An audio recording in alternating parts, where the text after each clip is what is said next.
and welcome to Top 10 Week That Was. I'm Preeti Hoon, and in the next half an hour, we will show you all the news from business to politics to sports to entertainment that mattered or made a difference in the week gone by. First up is Top 10 Business News.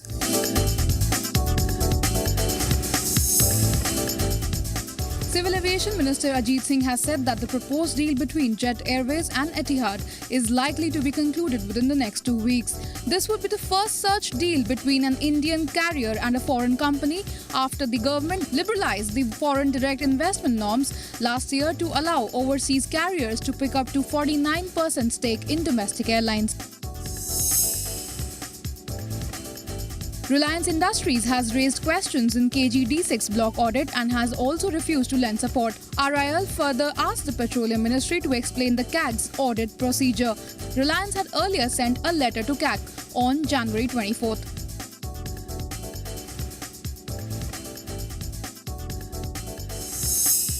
Securities and Exchange Board of India has cleared Diageo's open offer to United Spirits Limited's minority shareholders. This has paved the way for conclusion of the 11,000 crore rupee deal between the two liquor giants. The deal was stuck last November following objections raised by the stock market regulator over the put option in purchase agreement and the offer price quoted by Diageo. Kingfisher Chairman Vijay Mallya met the Law Minister Ashwini Kumar to discuss ways to deal with the debt situation of the beleaguered airlines. He also visited the Prime Minister's office, but it could not be ascertained as to whom he met inside. There were also unconfirmed reports of Mallya having met the Principal Secretary to the Prime Minister Pulok Chatterjee. Finance Minister P. Chidambaram has asked the revenue officials to beef up the efforts to achieve the budgeted target in the remaining period of the current fiscal. Government has budgeted to collect over 5.05 trillion rupees in the current fiscal from indirect taxes that comprise excise, customs and service tax.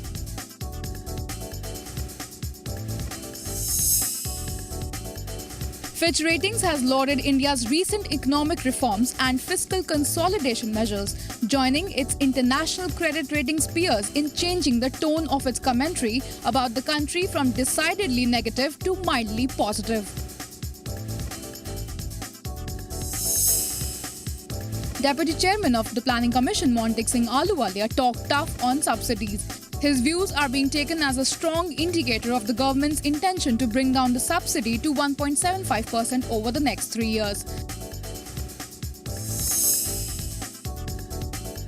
Government is mulling to revive weak PSUs. It has spotted 28 government companies who will be given revival package. 17 out of these 28 organizations have already been given approval.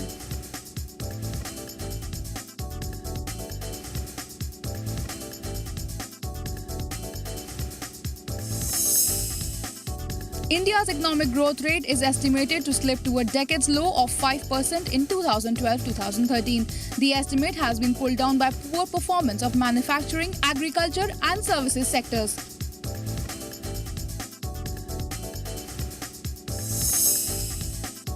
Goldman Sachs has maintained overweight rating on the Indian markets. Sachs rating is supported by better earnings growth, reform pushed by the government and revival in global economy. For the year 2013,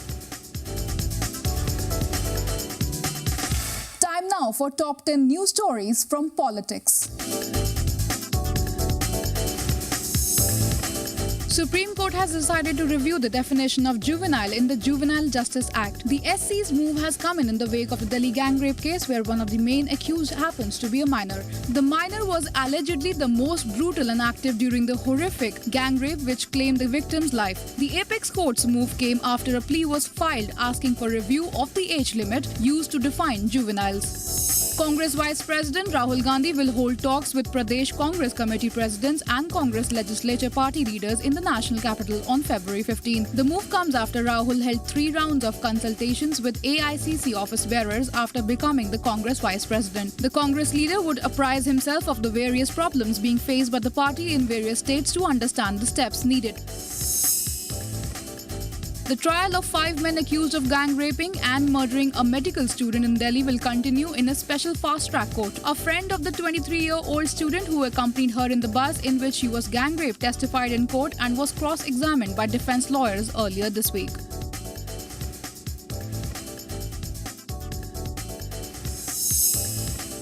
Supreme Court has directed the centre to convene in 6 weeks a meeting of chief secretaries of all states and union territories to address the menace and discuss framing of a law for treatment and compensation to victims. SC is apparently not satisfied with the steps taken by the centre to regulate sale of acid and to curb its use for attacking women. It has been confirmed that Gujarat Chief Minister would attend the Kumbh Mela on February 12th. There were reports that BHP and some Hindu religious groups close to the Sangh Parivar might discuss Modi's candidature at a conclave during the Kumbh Mela in Allahabad.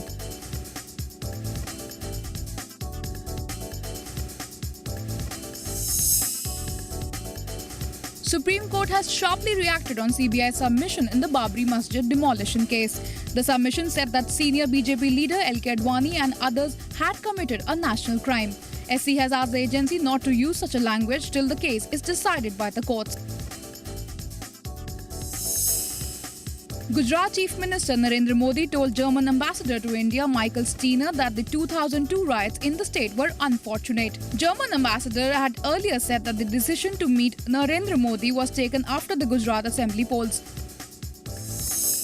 Congress spokesperson Renuka Chaudhary paved the way for another controversy by referring to Gujarat Chief Minister Narendra Modi as an anti-woman man. Chaudhary was addressing a press conference explaining the Congress party's position on embattled Rajya Sabha Deputy Chairman P.J. Kurian when she was asked a question on Modi.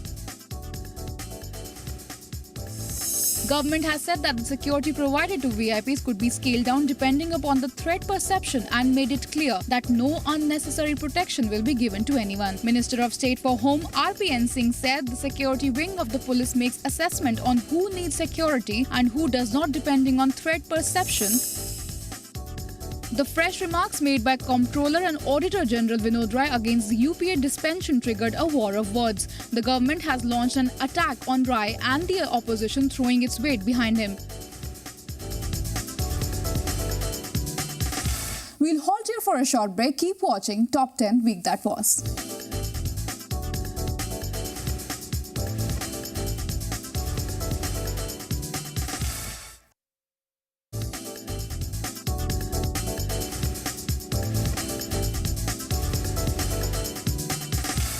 Now for some news from the world of sports.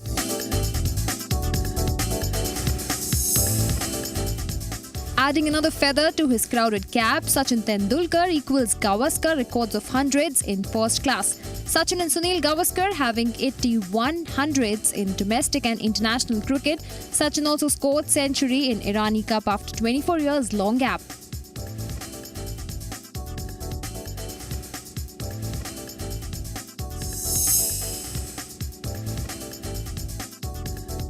On ODI retirement, Sachin Tendulkar speaks first time and says he did not see himself in Indian 2015 WC team, so he quit this format. Master told it was best to allow team find a winning combination ahead of the 2015 World Cup.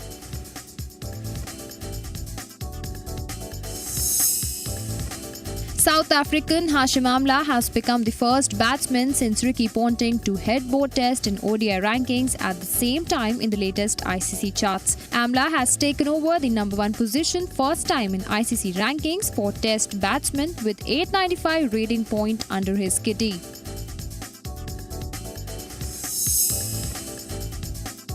European police has revealed the biggest criminal network fixing hundreds of football matches. Fixing revelation include Champions League and World Cup qualifiers.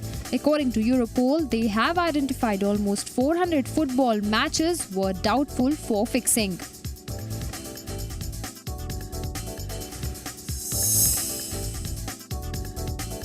Lionel Messi has hinted he may end his international career with Argentina for the sake of Club Barcelona.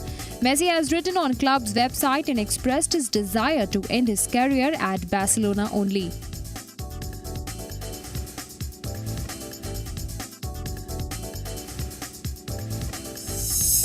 Indian women beat arch rivals Pakistan by 6 wickets, finished 7th in the ICC Women's World Cup. Indian women had to exit before Super 6 round due to huge defeat from Sri Lankan team.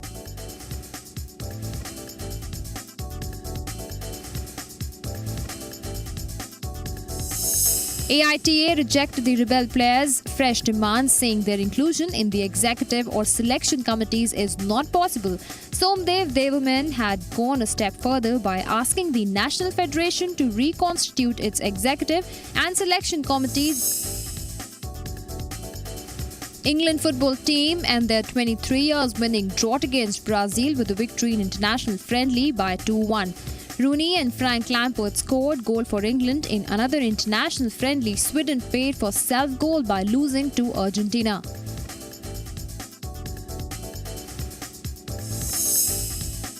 Clay court king Rafael Nadal has come back into international tennis with Chile Open.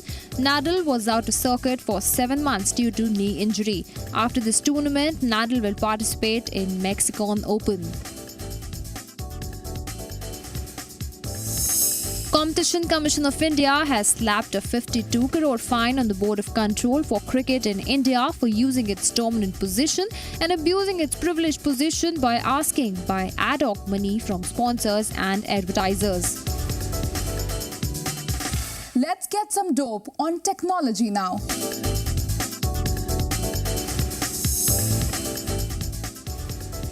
Social networking giant Facebook turned 9 on February 4th. Facebook had started with a very humble beginning in comparison to some of the less successful social networking platforms backed by large internet companies with deep pockets. It is today the biggest social networking website in the world.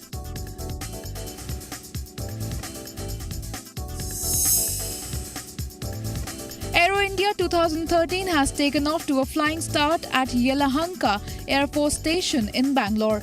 The world's biggest arms importer will pay host to almost 700 companies and 78 overseas delegates.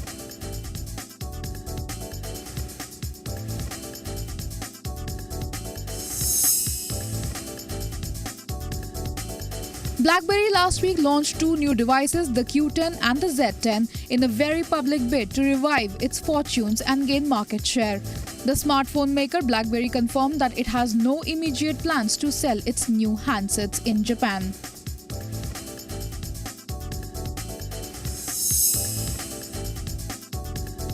A survey conducted by Kaspersky Lab shows that the gamers are now targeted by hackers. The report also says that there are almost 7,000 attacks recorded on a daily basis. Hackers access the passwords and online accounts of gamers.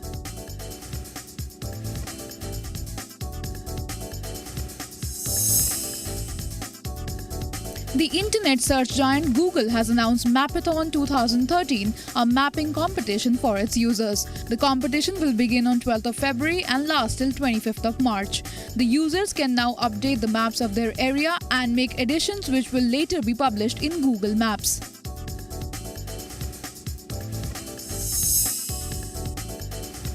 French car manufacturer Renault has announced the launch of a new LPG variant of the Duster SUV in France, while India is due to get the EcoSport in March-April this year. Duster LPG SUV is priced in France around 9.5 lakhs of rupees. According to a Forrester report, 200 million information workers would prefer a Windows tablet over any competitors for their next work tablet.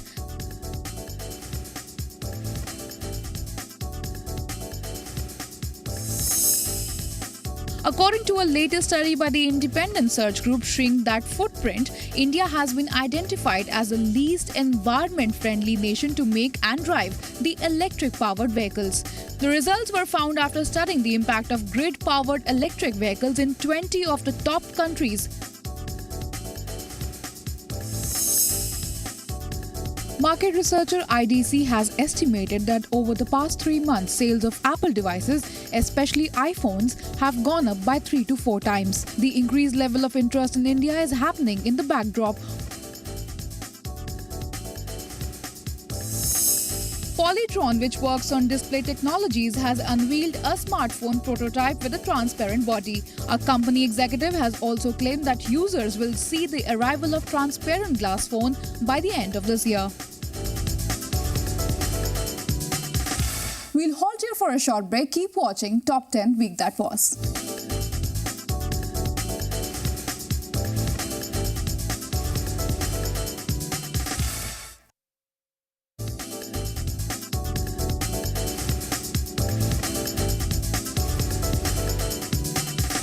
Let's check out the top 10 entertainment stories. Salman Khan's 1998 Blackbuck case will be taken up in a Jodhpur court on Monday, and the court is expected to read out the revised charges against the accused. Actors Saif Ali Khan, Sonali Bendre, Tabu and Neelam will also have to appear in connection with the case. The infamous case saw the killing of 2 endangered blackbucks in Kankani village near Jodhpur during the shoot of their film Hum Saath Saath Hain in 1998. The ban on the film in the state was lifted on Sunday after Kamal agreed to edit 7 scenes from the movie. The Hindi version of the 95 crore rupee blockbuster Vishwaroop has been released across the country. Kamal Hassan reportedly held 2 special screenings of the film for his friends in the Tamil Nadu film industry, one exclusively for Rajinikanth. The superstar had stood by him during the ban. US film director and actor Ben Affleck won a top prize for his film Argo, a thriller about the rescue of American hostages in Iran. The award was presented to the 40-year-old director by last year's winner, French director Michel Hazanavicius, whose film The Artist had been crowned by 5 Oscars. Akshay Kumar and Karan Johar will now be working together for the first time. By the start of next year, Akshay and Karan will collaborate on a film jointly produced by Akshay's Hariom Entertainment and Karan's Dharma Productions. Puneet Malhotra will be directing it. Hema Malini has reportedly stumped a filmmaker when she asked for 1 crore rupees as a remuneration for playing a mother to a Bollywood superstar. The filmmaker admits he approached Hema Malini because he was a huge fan of her. Bollywood megastar Amitabh Bachchan has been named Timeless Style Icon in a recent poll conducted by a leading daily. The winners were announced at an event called Mumbai's Most Stylish 2013. It also included actors Sonam Kapoor and Akshay Kumar, who were chosen as Reader's Choice Style Icons. Kareena Kapoor's famous item number Fevicol Se from the sequel to 2010 action film Dabangg has landed in hot soup for its lyrics Laundiya Patayenge Missed Call Se. Producer Arbaz Khan has been slapped with a notice by the National Commission for Women for using derogatory lyrics in the song from Dabangg 2. Filmmaker Abbas Mastan's action thriller Race 2 has become the first film of the year to enter Rs 100 crore club. It has grossed around 100.45 crores in 2 weeks of its release. The movie was made with a budget of 60 crores and it was released on January 25th. India's first 3D film by Remo D'Souza, Anybody Can Dance, has proved to be a danceable one. The movie is full of sexy dance moves but riddled with questionable acting. The movie has a bare-bones storyline and is being compared unsurprisingly with Hollywood's Step Up. Kader Khan has become the latest celebrity victim of an internet hoax as social networking sites were abuzz with rumors about the actor's demise. Rumors gained traction when a RIP Kader Khan Facebook page was made, after which many took to microblogging site Twitter to pass on their condolences. Bollywood superstar Shah Rukh Khan has said women are the future and that one needs to have women to have men. He also said it is important to talk about women who are making progress, taking our country forward, and it is time to celebrate a little bit of brightness and positivity. The actor spoke at a launch organized by a watch brand. That's all for this week's Top 10 Week. That was. Keep watching Zee Business.